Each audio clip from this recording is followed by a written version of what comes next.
Jance is the New York Times bestselling author, the Ollie Reynolds series and the J.P. Dumont series, the Joanna Brady series, as well as 5 interrelated Southwestern thrillers featuring the Walker family. She was born in South Dakota and brought up in Bisbee, Arizona. Jance lives with her husband in Seattle, Washington. So during the discussion, Jance will talk to us, and then at the end, when she's ready, she'll call me up and I'll ask some of the questions that you submitted earlier, or if you want to put them in the chat, I'll read the questions to Jance in that time. I'll put most of it on mute, just so we can have not too much background, but I'll turn it over to our Jance. Thank you for being our book talk today. I'm Jance. I'm very glad to be visiting at Sun City West today. I'm very sorry that I'm not there in person, although for my tender Northwest weather sensibilities, it would probably be way too hot for me in Sun City West right now.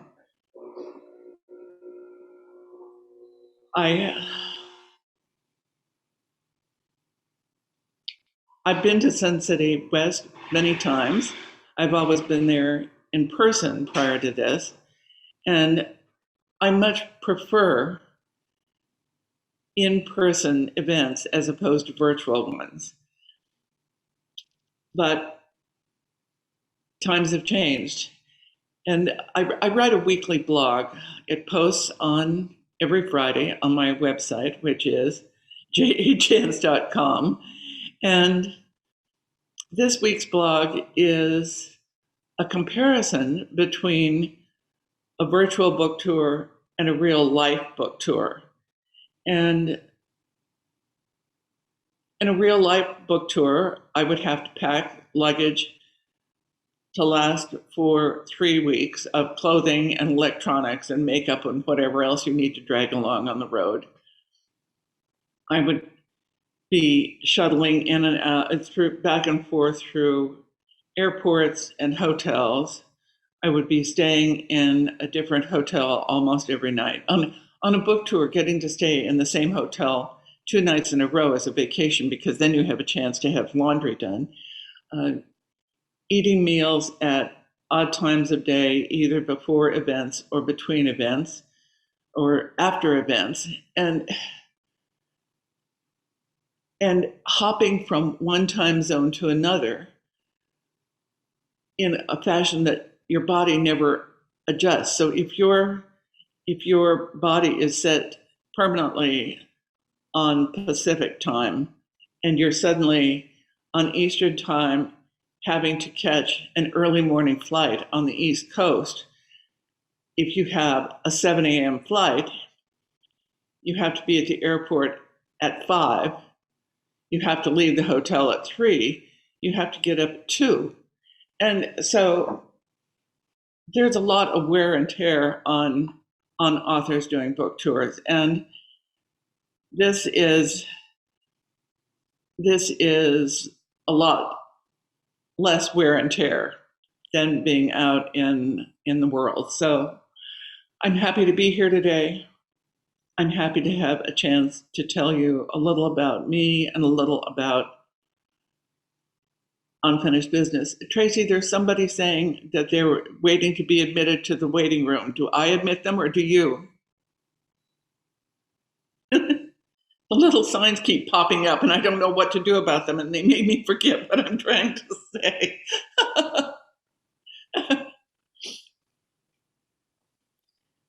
I always wanted to be a writer, starting with the Frank Baum books in 2nd grade. I attended the University of Arizona because I wanted to be a writer. I enrolled as an English major. The summer before my junior year, when you start taking the upper division courses, I worked my way through school by working in the English department 15 hours a week. And one of my jobs was putting up the faculty mail. So one day I was doing that, and the creative writing professor came into the room, and I turned to him and I said, "Oh, I'm hoping to sign up for your class this year." And he looked me up and down and he said, "You're a girl." And I said, "So?" He said, girls become teachers or nurses, boys become writers. And he wouldn't let me into his class. So I became a teacher, and I taught high school English in Tucson for 2 years. And then I became a librarian. I was a K through 12 librarian on the Tohono O'odham Reservation for 5 years. See what I mean about the dogs. And then I sold life insurance for 10 years. But in the meantime, I married this guy who was allowed in the very creative writing class that I wasn't. He obviously had the proper kind of plumbing. He didn't have much talent. He got good grades in the class. He never had anything published. But he told me in 1968, there's only going to be one writer in our family, and I'm it. Well, my first husband said he wanted to be a writer, but he imitated Faulkner and Hemingway primarily by drinking too much and writing too little. He died of chronic alcoholism at age 42, a year and a half after I divorced him. But after I divorced him, I moved to Seattle. I was in my late 30s. I had been with him for 18 years. I didn't divorce him because I stopped loving him. I divorced him because he turned up at my 6-year-old son's t-ball game so drunk at 5 o'clock in the afternoon that he crawled on his hands and knees from the bleachers back to the car. And it was at that point, walking with my kids and their friends parents, when I realized that if 18 years of loving him hadn't fixed him, I had to do something to save my children and save myself. So I got a divorce. I moved to Seattle. But the reason I moved to Seattle is I knew if he asked me to take him back, I would do so. He had been hospitalized 9 times for chronic alcoholism at that point. And I had to escape. So I came to Seattle and I was pretty much emotionally broken. I was still selling life insurance. But my company offered to pay for people to enroll in the Dale Carnegie course. And I thought that would turn me into a better life insurance salesman. So I signed up for the course. I found out it was a course in public speaking. I thought, I don't want a course in public speaking. But the only way to get my money back was to finish the class, so I did. And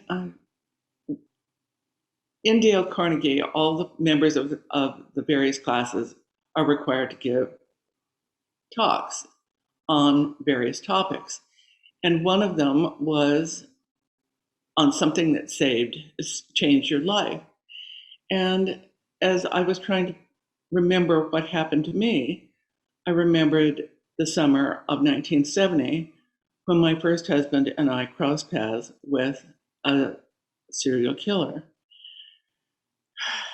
And so I gave a talk about that and how that experience made me a different person from what I was before.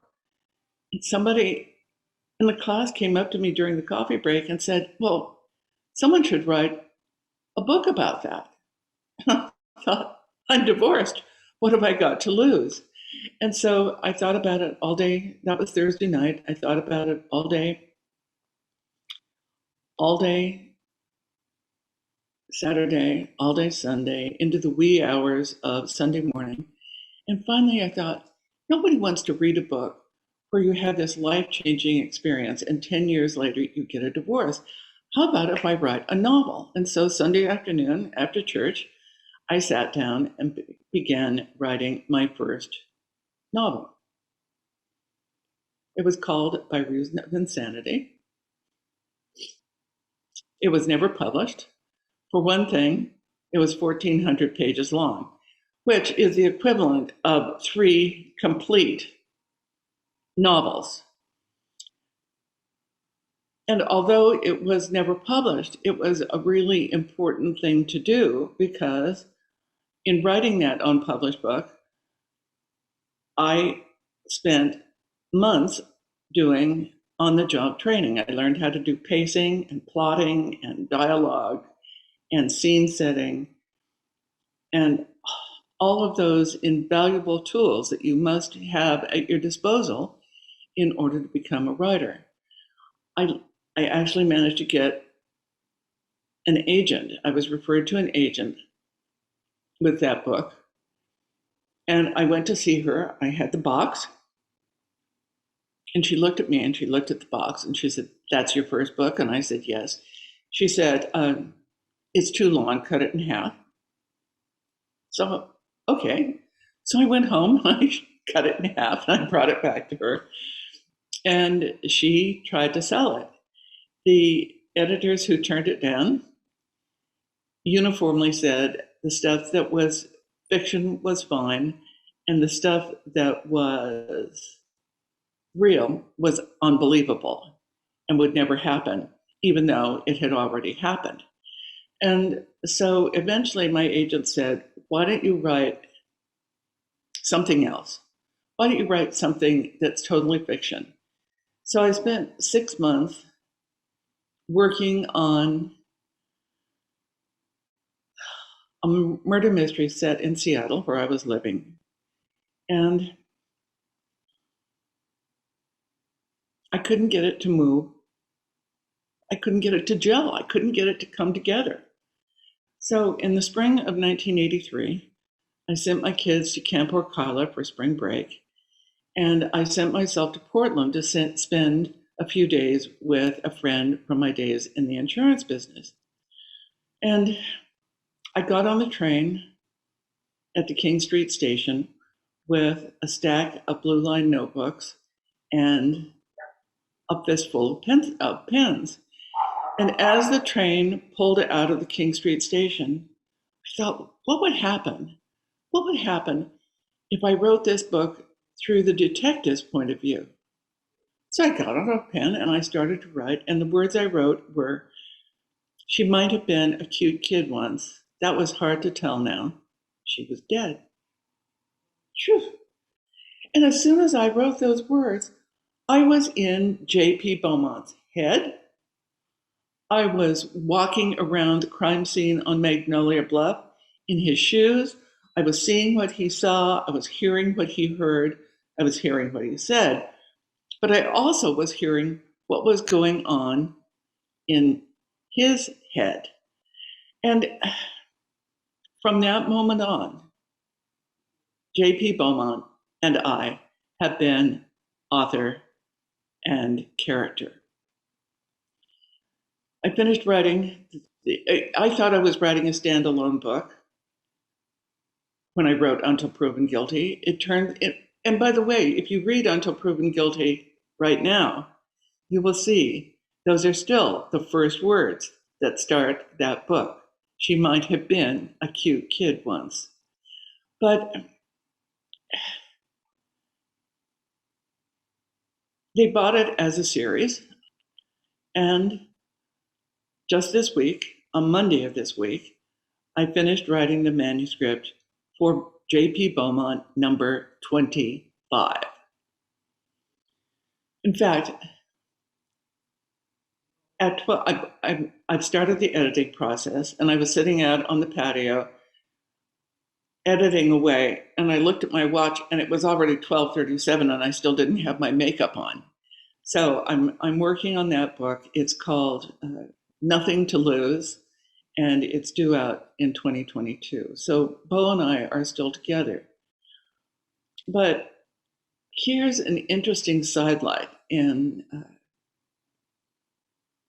into unfinished business.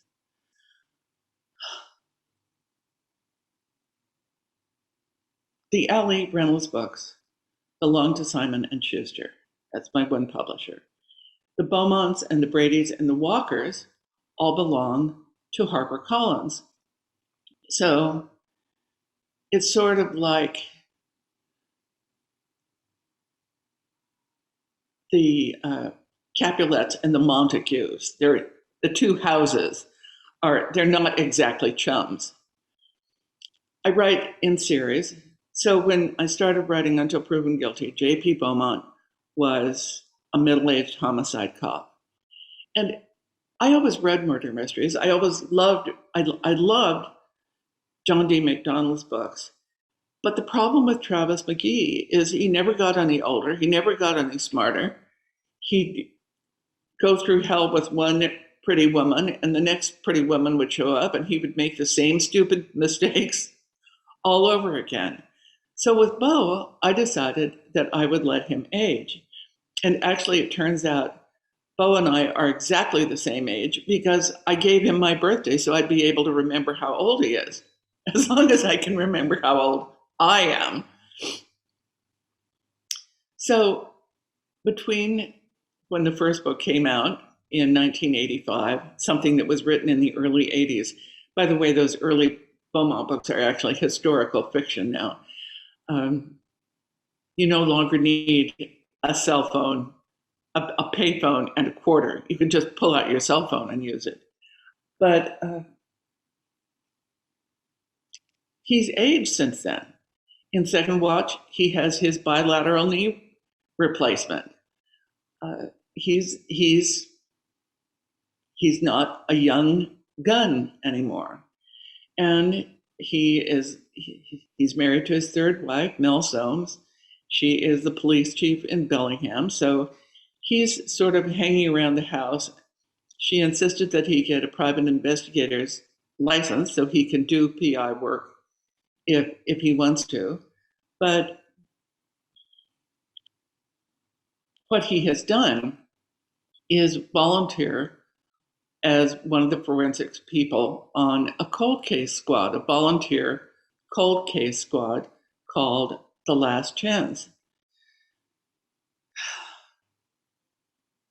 When I started writing Unfinished Business, as soon as I started that, I could see that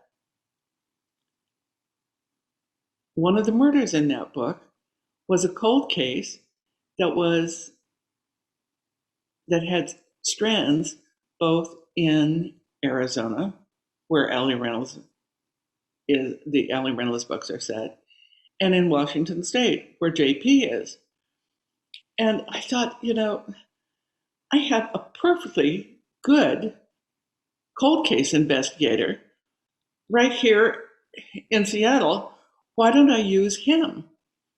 So I called my editor, and my editor at HarperCollins, and got her to agree to allow this HarperCollins character to venture into a Simon & Schuster book. And then I wrote along. The Beaumont books, as I said, are written in the first person. And they require an incredible amount of focus because writing them in the first person requires focus, because the only things the reader knows are what the main character has seen, heard, said, done. After writing 9 Beaumont books, I was tired of him. I was threatening to knock him off.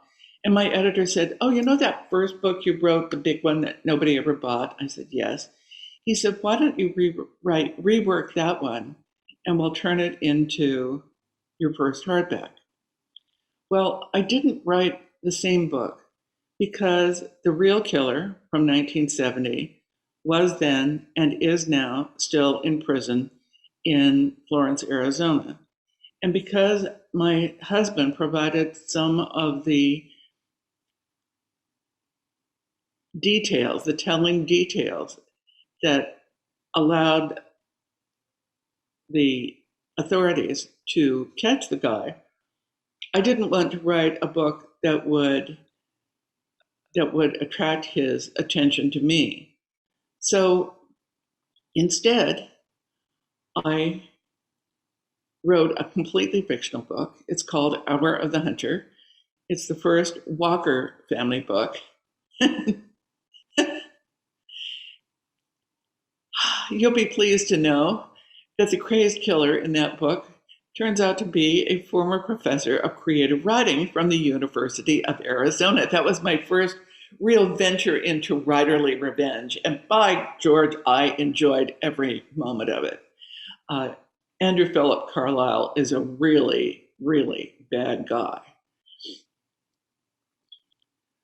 But when I wrote that book is told through 7 or 8 different points of view with this elastic time line that goes back and forth like a rubber band. And writing that book was like going on vacation. So for the Walkers and for the Joanna Brady's and later for the Alleys, I write those in third person. So I'm working along on unfinished business. I know at some point J.P. Beaumont is going to turn up in the story. But since everybody else is marching along in third person harmony, I expected J.P. Beaumont would jump right in and do the same. Except I was wrong. When it came time to write J.P. Beaumont's part, he was there in all his 70-something curmudgeonly first person. And I tried writing him in third, and it would not work. So I finally gave up and just wrote it that way. So I sent it to my editor. And because that editor works for Simon & Schuster, she had never read a Beaumont book. And as soon as she saw him in first person, she went through the manuscript and changed everything about him into third person. And she told me she was doing it, and I thought, okay, I'm too close to it. That's why they don't allow doctors to perform surgery on their own relatives. I thought maybe if somebody else performs this third person surgery, it'll be fine. Except it wasn't. As soon as that manuscript came back to me for re-editing, I got to the Beaumont part and that book stopped dead cold because suddenly this guy who for almost 40 years now has been this living, breathing, walking, talking entity was suddenly a cardboard cutout. So I called my editor up and I said, look, either J.P. Beaumont it's either Beaumont in first person or nothing. And they did not want nothing. So Beau is in unfinished business in first person. Now for readers who are reading along who have never read one of my books before, that sudden switch in person in point of view may be a bit shocking. But I talked to someone recently who had never read a Beaumont book or an Alley book. And she said that worked fine for her. So I hope it works fine for you too.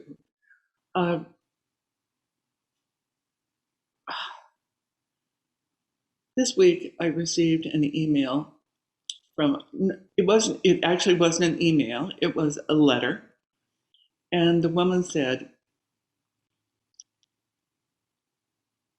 I'm writing to an author for the first time, and I'm writing with a bread and butter note because in reading your books, I feel as though I've been a guest in all those characters' homes.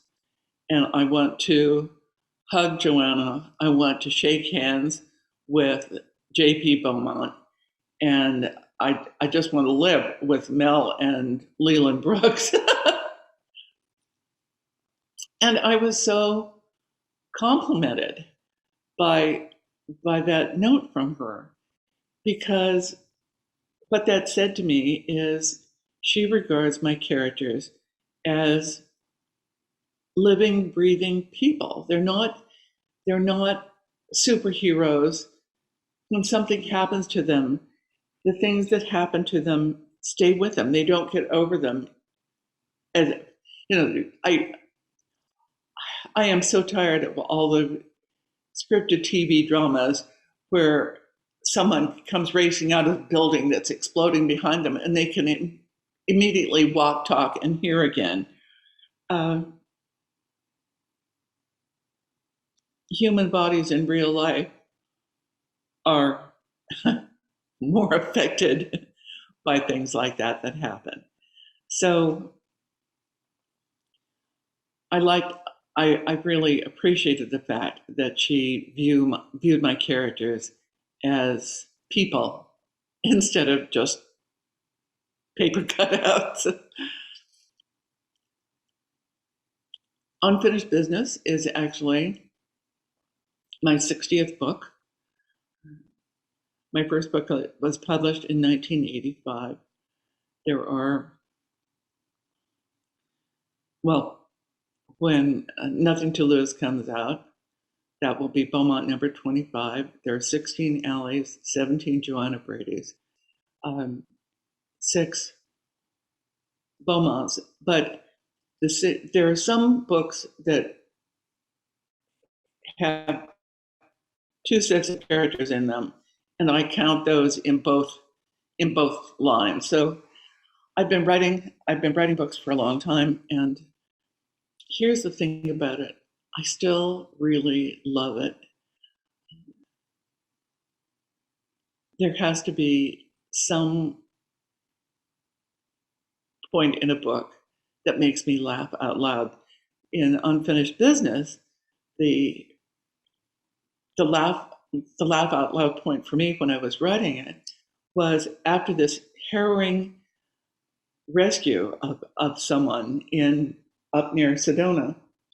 The bad guy is getting away, and he's headed for the border crossing at Calexico to get across the line into the interior of Mexico. And suddenly you meet this lady who is crossing the border. She has one son working the border on the Mexican side. She lives there with him and his wife. But every weekend, she makes tamales and takes a load of tamales across the border to her other son and his wife, who live across the line. And her other son is a Border Patrol officer on the US side. And the interplay between those 2 characters, it's only a few pages long. It's probably 5 whole pages out of the book. But that was the part of the book that made me laugh out loud.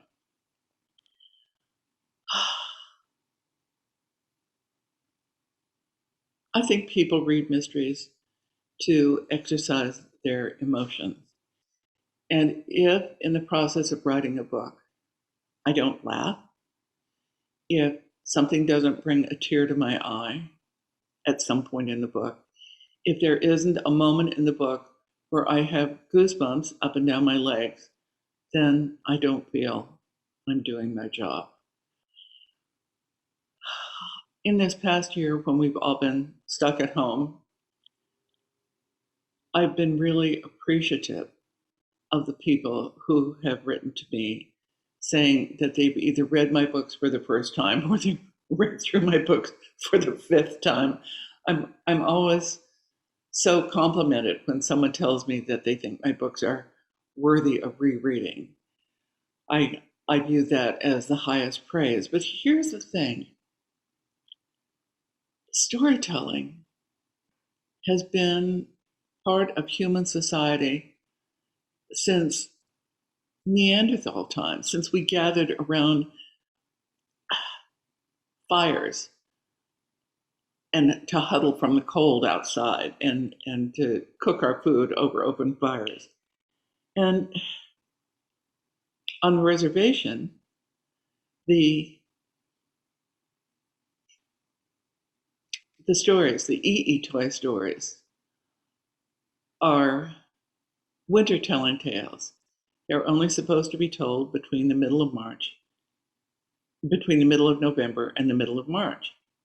The rest of the time, everybody's supposed to be all out hunting and gathering, and you shouldn't be sitting around telling stories at that point in time. So the ancient sacred charge of the storyteller is to beguile the time. And believe me, 2020 gave us all far too much time in need of beguiling. And I'm really grateful that so many people, excuse me, were not only able to use my books to beguile their time, but also were kind enough to write to me and tell me so. Something else I learned on the reservation, besides how to make chili, was there are one of the hallmarks of storytelling is that a story must end where it began. And you'll find that to be true in this book. When you first meet Mateo Vega, who has spent 16 years in prison, in the Monroe prison, the Monroe, Washington Correctional Facility. He's a young man who has spent 16 years in prison for a crime he pled guilty to, but he didn't do it. He was encouraged by his public defender to take a guilty plea rather than risk a life sentence. And so he did a plea deal. So he has spent years sitting there watching his life dribble away. And now that he is finally being released, he is hoping to regain some of the momentum of his life. At the time he went to prison, he was freshly out of the University of Washington. He was a computer science major, and he had gone to work for a company called VGI, Video Games International, which was run by a man named B. Simpson. Well, B. Simpson just happens to be Allie Reynolds' third husband. She's batting 2 out of 3. She's had one bad husband and 2 good ones. The first good one died as a very young man of glioblastoma. The second one died before she had a chance to divorce him, but the divorce was about to be finalized. But B and Allie have worked out this really good relationship. And Mateo is in Seattle working at a thrift store on a loading dock. Despite his college degree, because of his parolee status, he is unable to get a job in the computer science field. And when Stu Ramey, who works with Mel and B at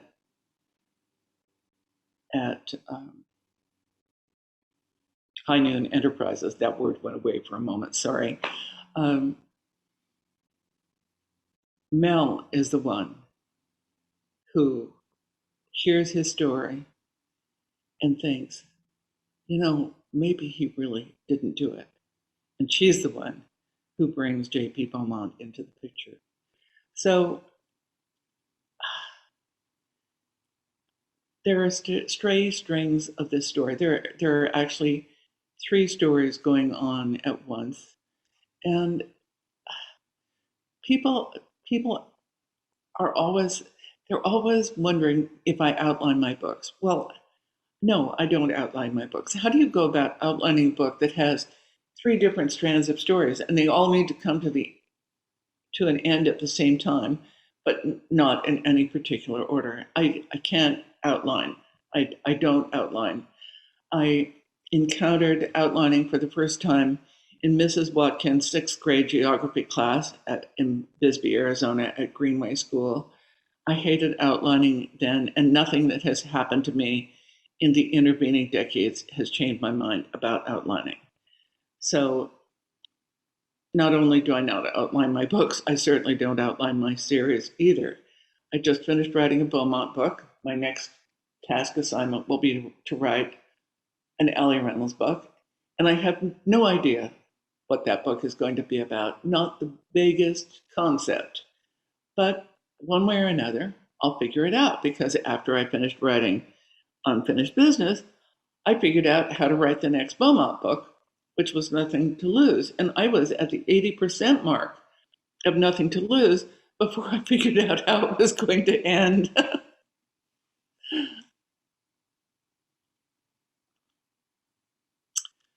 I always like to give people at events a little idea about the dedications in books. And the dedication to Unfinished Business reads as follows: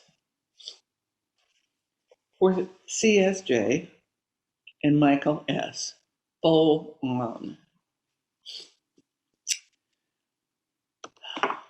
My son-in-law, John Jance, yes, he's my son-in-law, but when he and my daughter married, his last name came from a stepfather who had vanished from his life by the time John was in fifth grade. And his last name meant nothing to him. Jante's last name meant a lot to her. So he took her name. And the first I had any inkling of it was when the minister introduced the newly married couple as Mr. and Mrs. John Jance. So that really turned me into a sap for my son-in-law. But shortly after he and my daughter started dating, he noticed he had this little thing under his ear, and he thought he had cut himself shaving, but it didn't go away. And when he went to see the doctor diagnosed it as melanoma and gave him a 5 years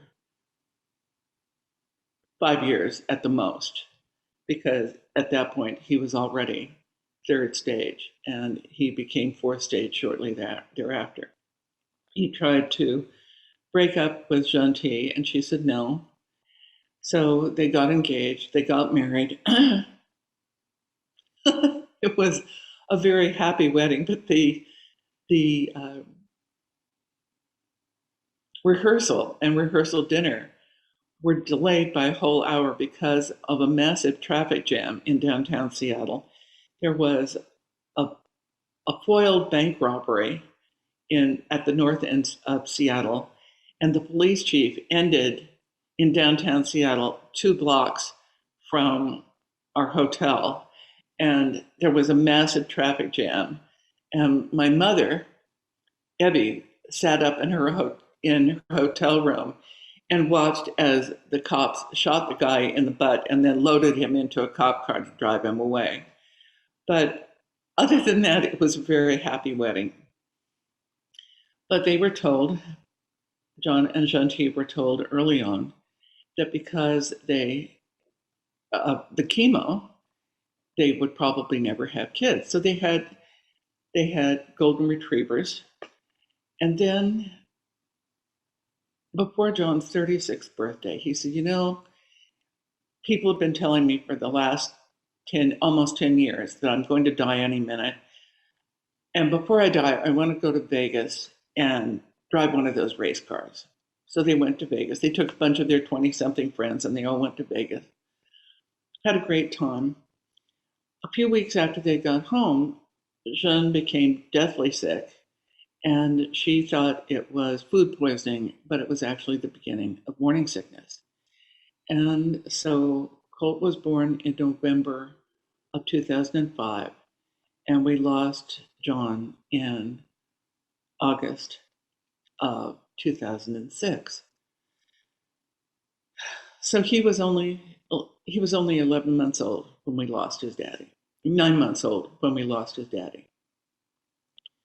So she named him Colt, and Colt started growing. When he was in 4th grade, she wanted to find,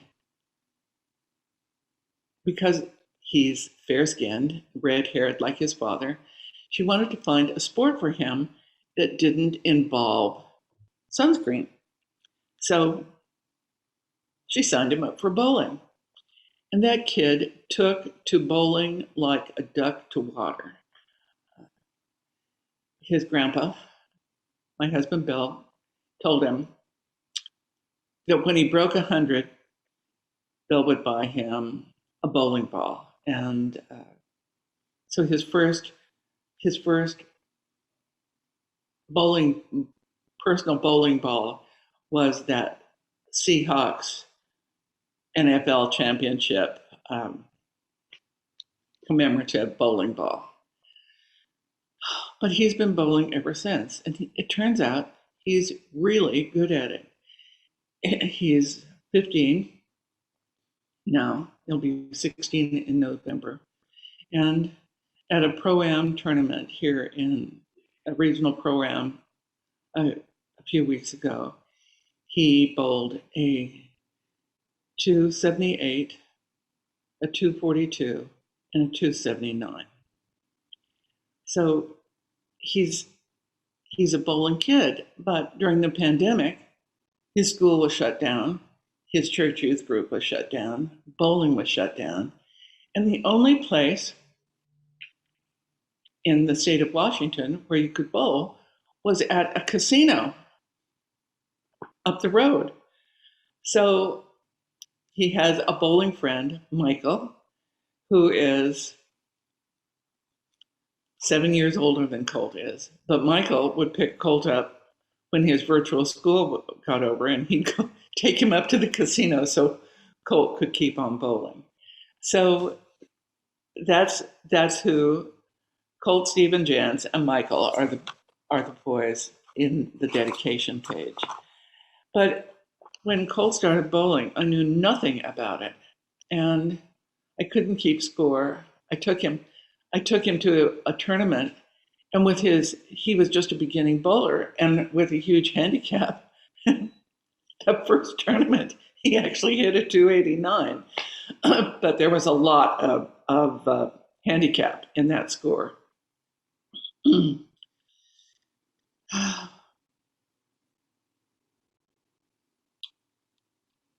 But it wasn't until after he started bowling in tournaments that I began learning about oil patterns. I had no idea that there were oil patterns on bowling lanes for tournaments.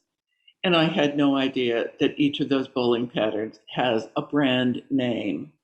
And so when you get to the bowling pattern part of Unfinished Business, you'll know that's due to learning about bowling from my grandson. Okay, I think, Tracy, do we have any questions? I do have a few questions. If people have more questions, they can put in the comments, but I have some from when people submitted them earlier. I'll read a couple of them, if that's fine. Okay, the first one is from Colleen. How do you generate ideas? Do you use incidents in the news? I'm sorry, I couldn't hear that. Okay. How do you generate ideas, and do you use incidents in the news? How do I generate ideas? When I started writing, I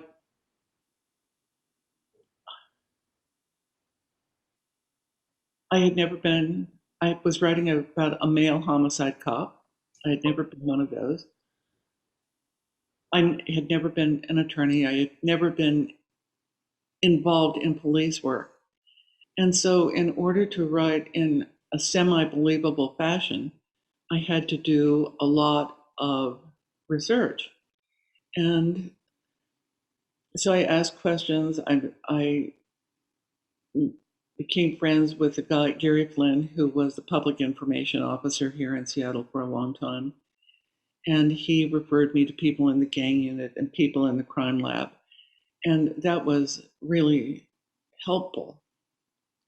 But at the time I started writing, back in the early 80s, if they found blood evidence at a crime scene, they could type the blood, which would exclude anybody who wasn't that blood type, but it left everybody else who was that blood type still as a possible suspect.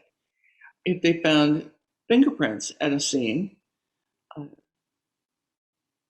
the only fingerprints they could compare them to would be the ones on file in the evidence room in that particular jurisdiction. So they would have the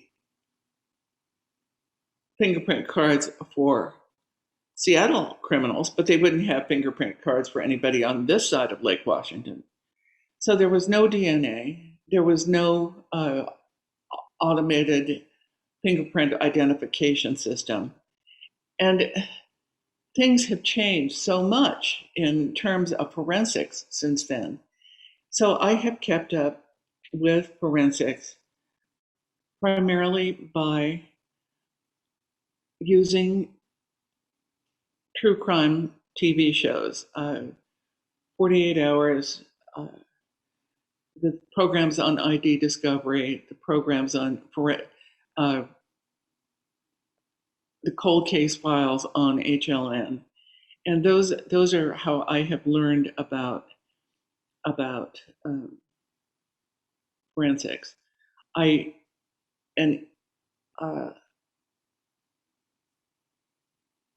An edition of Web of Evil that I saw a couple of years ago about a young girl who became involved over the internet with someone she believed to be she was 16, and he said he was an 18-year-old college freshman. He wasn't. And he lured her into this relationship and then lured her into sending him nude pictures of herself, which he then threatened to post on the internet. And that show stayed with me. And I used that idea when I was writing the most recent Joanna Brady book, Missing and Endangered. So, but I try to stay away from using real cases.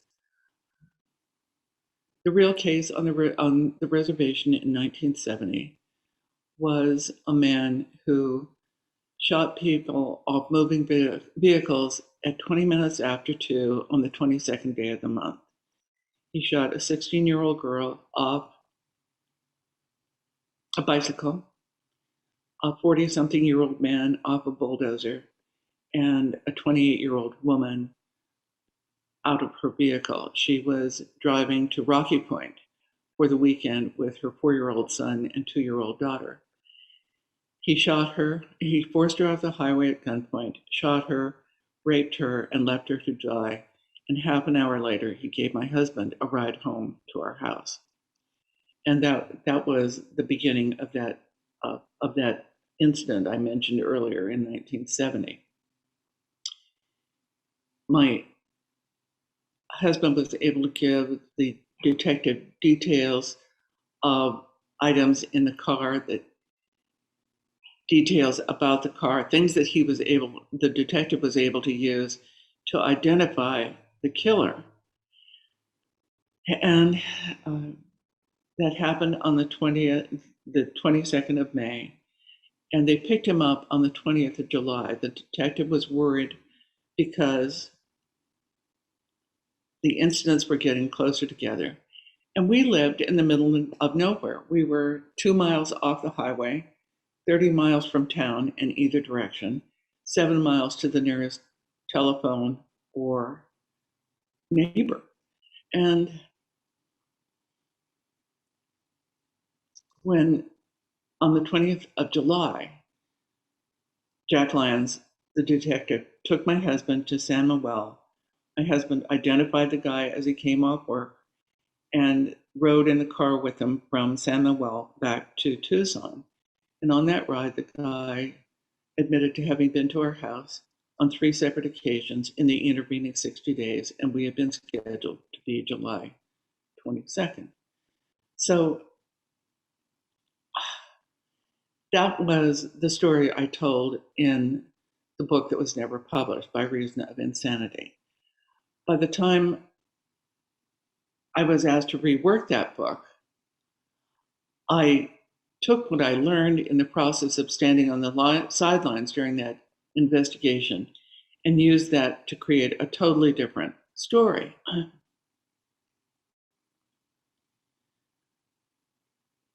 Then in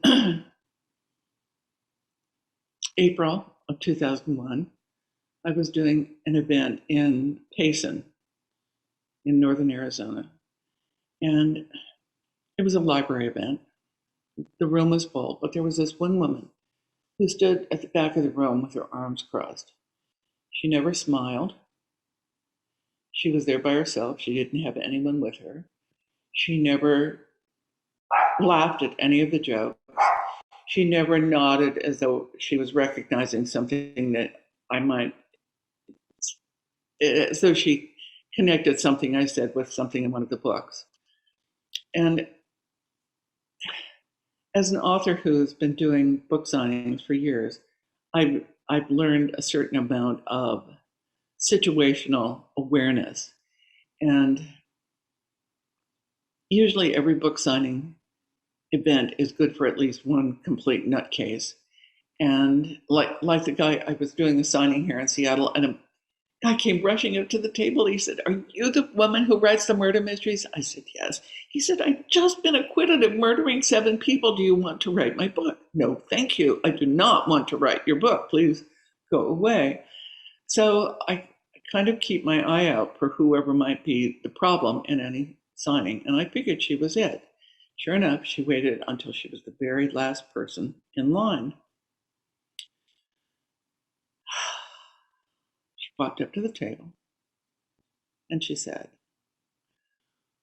"Was your husband a witness in a series of homicides that took place in Tucson in 1970? And I said, "Yes." And with no further introduction, as though we had been having this conversation for 30 years, she said, "My father was the man on the bulldozer. My mother was pregnant with me when that happened. She would never talk to me about it. What can you tell me?" And so, no, I don't use real incidents in my books because real incidents affect real people. Survivors who have lost loved ones to homicide measure their lives by what they were like before that happened and what they're like now after that happened. So I get ideas from wherever I am. The idea for Sins of the Fathers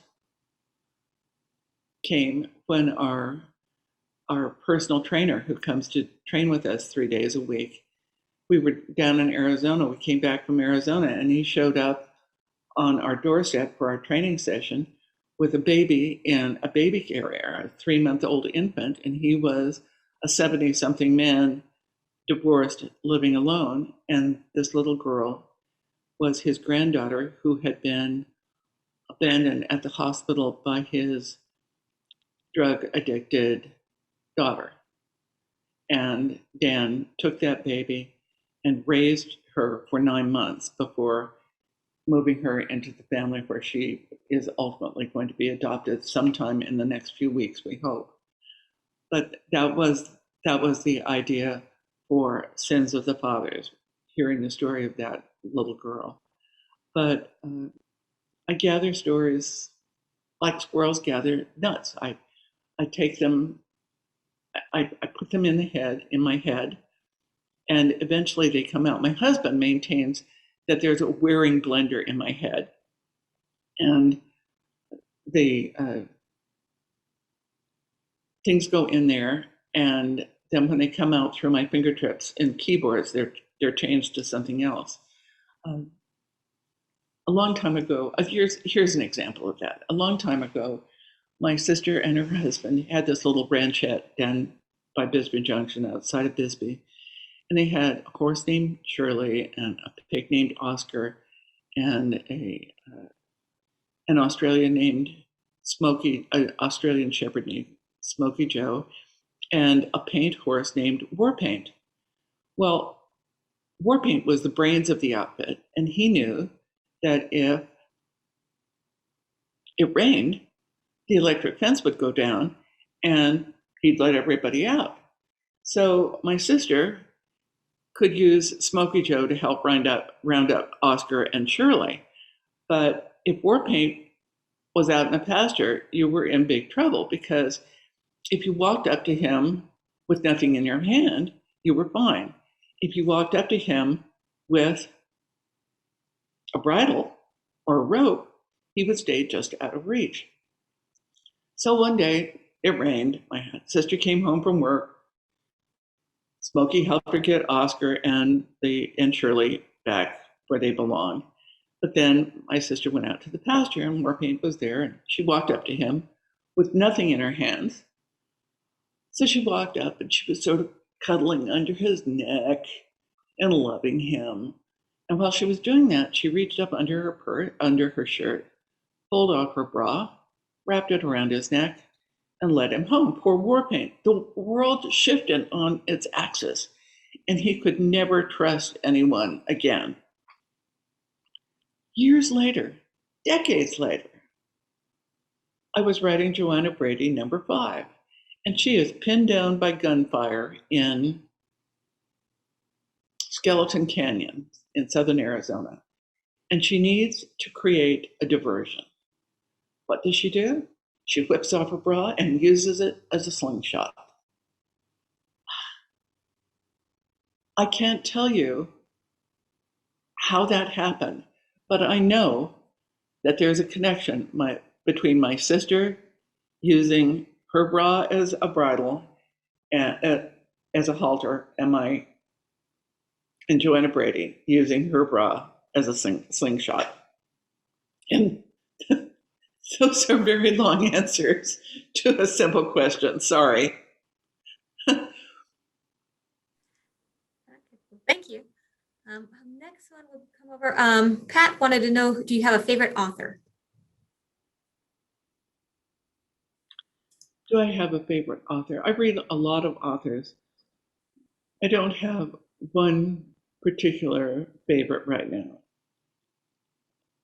But I would have to say that Frank Baum is the author who changed my life. And so did my second grade teacher, Mrs. Spangler. At Greenway School, you had a choice between Mrs. Spangler's class on the right and Mrs. Barker's class on the left. And the principal, Mr. Nadolsky, sent me to Mrs. Spangler's class. And in her classroom, over under the bookshelves,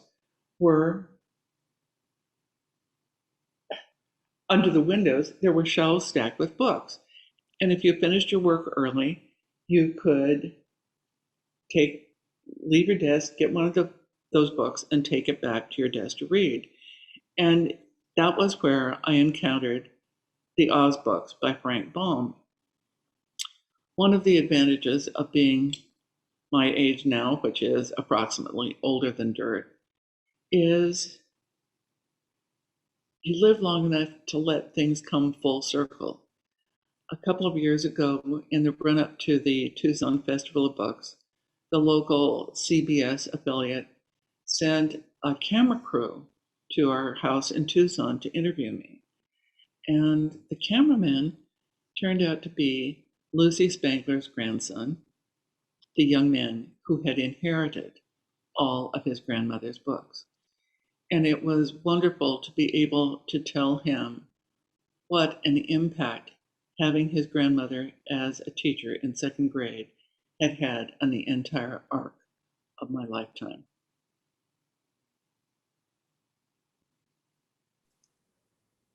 Thank you. The next question I have is. Are you there, Tracy? Yep. Can you hear me? Yes. Now I The can. next. Oh, so my next question is from Suzanne. She said, as you mature, get older, what keeps you energized and focused on writing? Well, one of the things I do, about a little over 5 years ago now, we went to see our doctor, and the doctor said, he asked me what I did for exercise, and I told him my primary exercise was jumping to conclusions. And he said, if you don't use it, you lose it. And he said, if my husband didn't start walking every day, in 2 years, he would be in an electric cart. Well, it's 5 years later, and he's still not in an electric cart. But we started walking that very day, and I walk every day. I walk a minimum of 10,000 steps a day. And here's my record. Green means I've made at least 10,000 words, 10,000 steps that day. I don't know what caused that one red spot. I must have been sick. There was one day I had only 1,800 steps. But as of today, I have walked 12,041,000 miles. And that is 5,700 miles, one step at a time. So I carve out an hour and a half a day to walk. My husband is having some health issues now, so I'm having to learn to cook. But what keeps me energized and wanting to continue to write is that I really love what I do. Thank you. I think we'll have one more question here. This one was looking at how do you come up with the names for your characters? This is from Pam. She wanted, how do you come up with your name of the characters? And what is the best way to give cues about their character's race or ethnicity?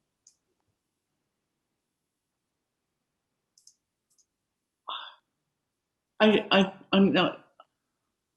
I don't know. I don't understand the question. Please ask it again. So, Pam, how do you come up with the names for your characters? And the second part of the question, what are the best ways to give cues about a character's race or ethnicity? As a writer, how do you write it in? I worry about names. One of my favorite characters in the Beaumont book I just finished writing, Nothing to Lose, is a woman named Twinkle Winkleman. You know, parents have to be really mean to give their poor little kid a name like that. But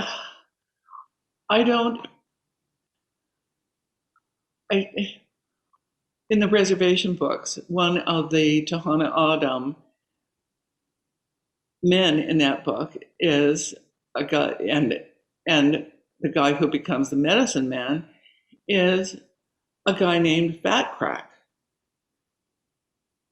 And somebody wrote to me and said, why did you give him that name? And I wrote back, because I answer my emails, and I wrote back and I said, think of any plumber you've ever seen. And that offended him, and he said, well, too much information. Well, I'm sorry. How do you think people get nicknames? And if you're not tough enough to take the answer, don't ask the question. But I think the clues to someone's ethnicity show up in how they behave, what they do, what they say. And I don't think it's important to say this. Ethnicity is something in the background. It is not a prominent concern of mine that's in the forefront of my mind as I'm writing books. But naming characters is tough. And sometimes I name characters after after someone because I feel like it. And for Missing and Endangered, there was this guy who was a real fan of mine. He and his wife would show up everywhere I went, anywhere in southwestern Washington or western Oregon. Kathy and Rusty would be there. So I was writing Missing and Endangered, and I needed sort of a good old boy to rescue a blue tick hound. And so I named him Rusty Miller after Rusty and Kathy. And when a book came out, Rusty would get his Kindle at midnight. And by the time I signed on to my emails in the morning, I would have Rusty's opinion of the book. Well, when Missing and Endangered came out, I noticed that I didn't have a note from him first thing in the morning, but I was too busy to really think about it. And then that evening, I heard from his daughter that he had passed away in December. And I was so sorry that I hadn't told him about that, told him that I was honoring him by naming a character after him and that I was dedicating the book to him. I thought he would really be pleased. And I trust he is somehow. Thank you. Thank you for this book talk and spending time with us. I did put in the chat, if those are looking at, I have a link for Jance email, so you can write her comments.